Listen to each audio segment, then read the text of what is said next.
Kuwait's economy to grow at the fastest pace in the GCC this year, and Bahrain grants licenses to SpaceX. You're watching the Daily Brief with Forbes. I'm Ramia Faraj.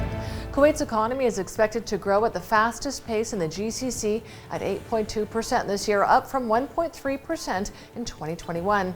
The IMF says Saudi should see 7.6% growth this year from 3.2% last year. Oman's economy comes third with a real GDP increase to 5.6% in 2022 compared to 2% last year. The UAE takes fourth place with 4.2% economic growth, ahead of Qatar with 3.4% growth and Bahrain's 3.3% growth. Staying with Bahrain, it's granted licenses to Elon Musk's SpaceX to provide Starlink satellite and internet services in the country. Starlink uses a network of satellites along the Earth's orbit in low altitudes, allowing it to provide fiber-grade internet services to consumers across the world. This includes those in residential and commercial units, as well as ships and planes. Bahrain is the first GCC country to grant a license for the service. Lebanon's attempts to secure $3 billion in IMF assistance may be thwarted by disagreements over dealing with large banking sector losses. Lebanese officials say it won't be able to secure a full IMF deal without the banking restructuring. The Association of Banks of Lebanon has rejected the government's latest draft of a recovery plan, saying it would leave banks and depositors with the major portion of the government's $72 billion in losses.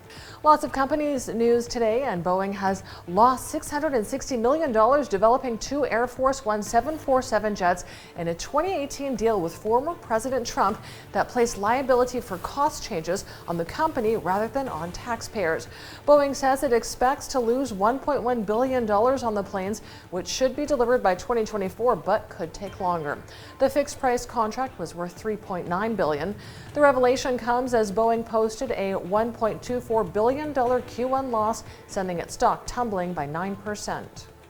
Samsung Electronics posted a 58.6% rise in Q1 net profits to $8.9 billion, largely driven by steady memory chip demand and smartphone sales.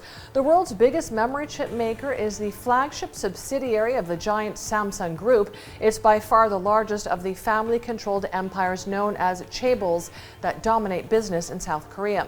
The tech industry has been hit hard by a shortage of components for chip making, blamed on high electronics demand and supply chain disruptions.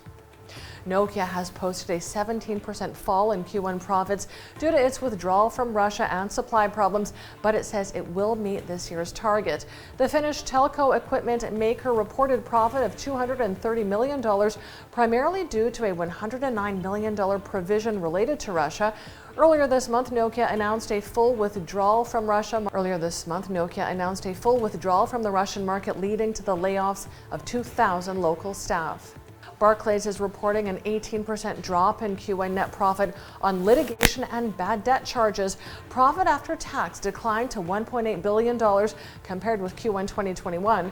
The British bank booked an already flagged litigation hit of $627 million after selling more products to investors in the U.S. than was allowed. It also took a hit of $176.8 million on bad debt charges as customers struggled to pay back loans amid soaring inflation. Let's take a look now at today's Forbes Real-Time Billionaires ranking. It tracks the daily ups and downs of the world's richest people. And our biggest winner today is Bernard Arnault and family, up $5.2 billion with net wealth of $161.8 billion. Our second biggest winner today is Microsoft's Steve Ballmer, up $3.5 billion with net wealth of $92.2 billion.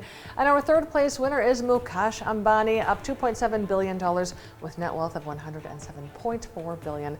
Check out our website and our social media for all of the latest billionaires news.